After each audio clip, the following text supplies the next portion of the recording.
Hello, I've been asked to give a presentation on the first chapter of The 100 Years' War on Palestine by Professor Rashid Khalidi, and this is it. Chapter 1 is called The First Declaration of War, 1917 to 1939. There's a tremendous amount of information packed into this chapter and into every chapter of this book. But I have only 10 minutes to go through this, so I'm going to be pretty high level and just go through as quickly as possible. So let's get started. So the period between 1917 and 1939 was pivotal in Palestinian history. There was technological advancements, economic changes, and evolving identities around the world, which I will go into further in the next slides.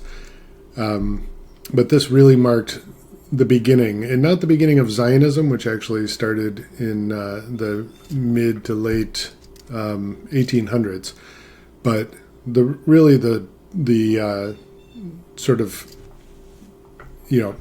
struggle to colonize Palestine in the name of the Zionist project really took off in this era. So. As mentioned, the global shifts around the world in the 20th century was things like the invention of steamships, telegraphs, railways, electricity being in every home started increasing global connectivity, and obviously these changes were all over the world. They weren't just in Palestine, but this had an impact. There were also economic changes around the world, starting with the ending of feudalism and the beginning of capitalism, especially in Europe or in the UK, leading to kind of a practice of absentee landlords, so people buying up property in Palestine as well as other places in the world who don't even live there and just running the land from afar. And of course there were evolving identities. In the early years of Palestine, people did not identify as Palestinian necessarily. They more identified as Muslim, or whatever their religion was, or whatever the town that they came from, or their family. It was just common around the world not to identify in this sort of nationalist way that became popular in the early 20th century. And of course, in addition, there was growing attention to working class solidarity, women's rights, etc. The world was changing. So during this time of Ottoman Palestine, Jewish people lived and understood to live as part of a Muslim majority society, integrated yet distinct. They were not. There was not a tremendous amount of tension between Jewish people and Arab Muslims, for example. It was, an Arab majority society, and the Jewish people were, fine with living there, and the Arabs were fine with them living there, and all of that.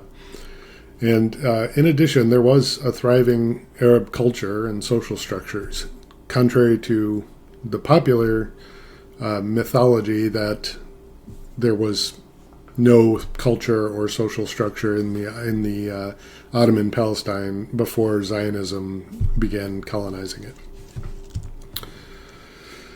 So there was a secret agreement in 1916 between Britain and France during World War I to divide the Ottoman territories between themselves after the Ottomans were conquered. And this set the stage for future disputes and colonial control. There were a lot of battles during World War I between the British and the Ottomans in Palestine. And then in 1917, Arthur Balfour made this declaration, which was just a one-sentence declaration essentially pledging Palestine to the Zionists regardless of the opinion of the Arab majority. So in 1922, when the League of Nations formed, which is the precursor to today's United Nations, but was absent the United States at that time, they helped facilitate the establishment of Zionist administrative structures in Palestine that were essentially parallel to the British governance of the region and gave a lot more power to the Zionists than the Arabs had at that time. And during that time, there was a lot of marginalization and just pushing off to the side of Palestinians and disregarding their political rights and their right to self-determination. So also during this time is when Palestinian identity as a nation started developing. At the same time, Zionists were developing this idea of a Jewish state. So during that time, there were 7 Palestinian Arab congresses in which the representatives were advocating for independence and majority rule by Arabs in Palestine. And there was even an anti-Zionist newspaper, Al-Carmel, which rallied public sentiment. Again, this just goes in contrast to the common mythology that, that nobody identified as Palestinian before 1948. That's a common myth. So also during this time, there were many British inquiries. There were multiple commissions, Haycraft Commission, Shaw Commission, and white papers about the region and how to govern it, and etc., and recommendations, and often ignoring Palestinian concerns and prioritizing Zionist concerns. The British even went so far as to appoint a Grand Mufti of all Palestine, which was an attempt to control the religious leadership with a role that never existed prior to British involvement. So there was a great revolt between 1936 and 1939, a 6-month strike, general strike that escalated into a widespread uprising. There was severe British military repression using tactics that they learned in Ireland for suppressing revolution, which was, for example, using human shields. They would capture revolutionaries and tie them to the front of their armored vehicles to try to discourage attacks from the revolutionaries. And again, every accusation is a confession. So every time you hear the Zionists talking about Palestinians using human shields, know that they're the ones, the British are the ones who pioneered this tactic, and the Zionists have used it as well throughout history. So the Zionists also exploited a lot of different opportunities through investment, legal action, lobbying, military organization during this era to sort of solidify their power as a state entity within Palestine. And they just had a lot of money and international support and organization that the Palestinian people just did not have. So there was just a tremendous disadvantage for the Palestinians right from the beginning. And lots of the British policymakers who were super influential in controlling how Palestine was governed were fervent Zionists themselves. So here's a couple of notable statements by Zionists. Arthur Balfour once said, "The 4 great powers are committed to Zionism of far profounder import than the desires and prejudices of the 700,000 Arabs who now inhabit that ancient land." And Vladimir Jabotinsky, who is basically one of the founders of Zionism in Palestine, said, "Zionism is a colonizing venture, and therefore it stands or falls on the question of armed forces." And this is one of just many comments that he made, and many other prominent Zionists have made historically, acknowledging the settler colonial nature of the Zionist project in Palestine, which is something that is, vehemently denied by Zionists and pro-Israel supporters today. So ultimately, Professor Khalidi boiled this down to a triple bind facing the Palestinians. They were under British rule and had a growing Zionist movement challenging their ability to determine their own interests.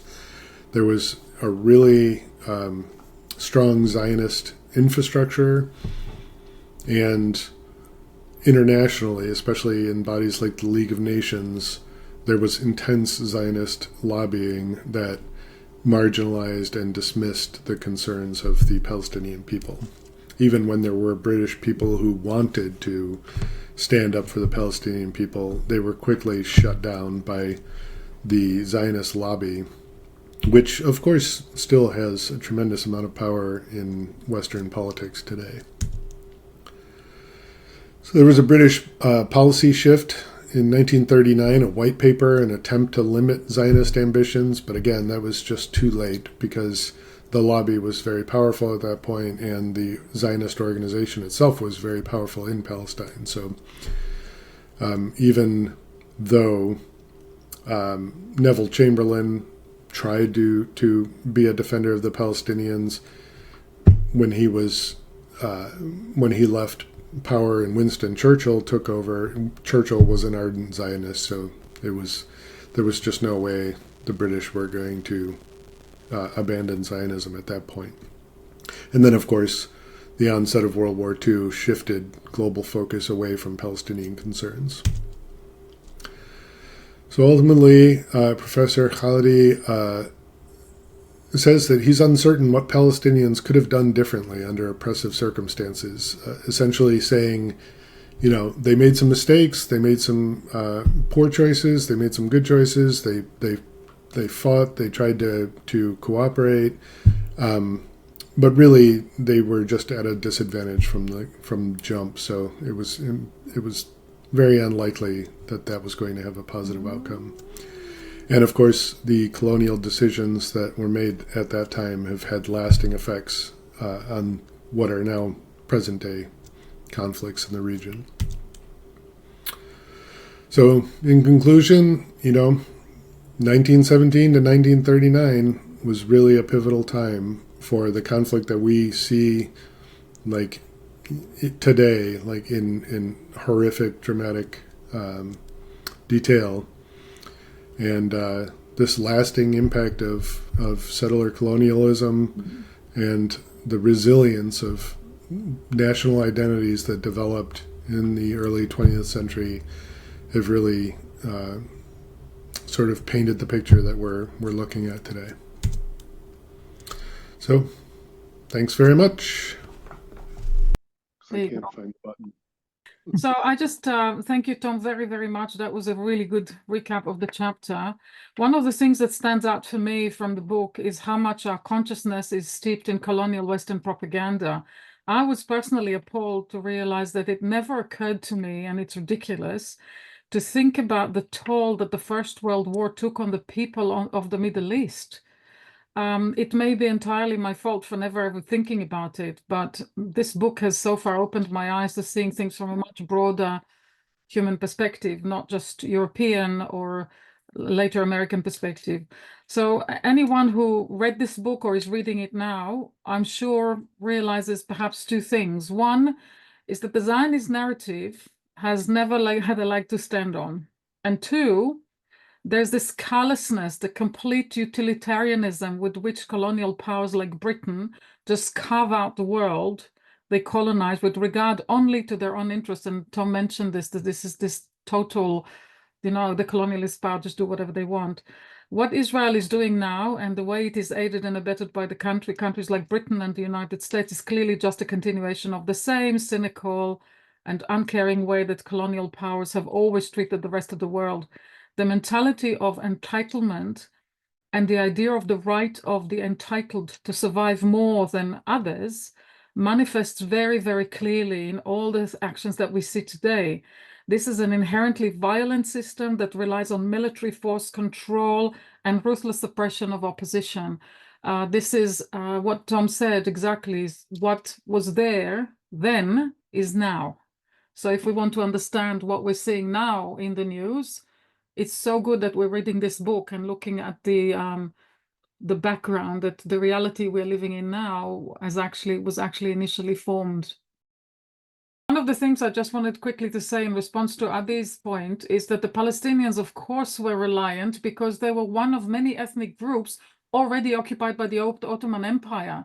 It's not like they were ever independent people. All the people living in that area were part of a colonizing entity from before, and then they got replaced with Britain. So that the world has been, one colonizing power after another, going right back thousands of years. We're past the hour, but I just wanted to say something very quick. The Balfour Declaration, it's very important that it's discussed properly in this chapter, because it's really the beginning which allows the beginning of the cementing the Zionist control over Palestine. But I wanted to tell you something from the perspective of somebody who grew up in Israel. We grew up being taught this history, and the Balfour Declaration was seen as a fantastic achievement of the Zionist movement. This is how we were taught. And what we were taught is only the first half. So the half where it says, nothing shall be done which may prejudice the civil and religious rights of the existing non-Jewish communities in Palestine, or the rights of the political status enjoyed by Jews in any other country. None of that was ever mentioned. The only thing we learned was the first half of it, which His Majesty's government view with favor the establishment in Palestine of a national home for the Jewish people, and that's it. And we never learned about the second half. And the interesting thing about it is Khalidi also criticizes this, and he says, how dare they refer to the people there by who they're not? So they're the non-Jewish. They're not the people of they're not their own people. They're not Palestinian. They're not an entity. They're not any people at all. They're just these non-Jews. And he critiques it, but I wanted to say that it's much worse coming from Israel, because they don't even know, the population in Israel is not even familiar with the second half of the Balfour Declaration. So the idea of upholding the rights of the indigenous people never even entered anybody's mind. You're not brought up to think like this. So I just thought it was important to mention that from having grown up there. And I want you to know that every Israeli learning the history of Zionism, which is compulsory in all through education, is learning exactly what I learned. There is no mention of the second half of the declaration. Thank you, everyone, so much.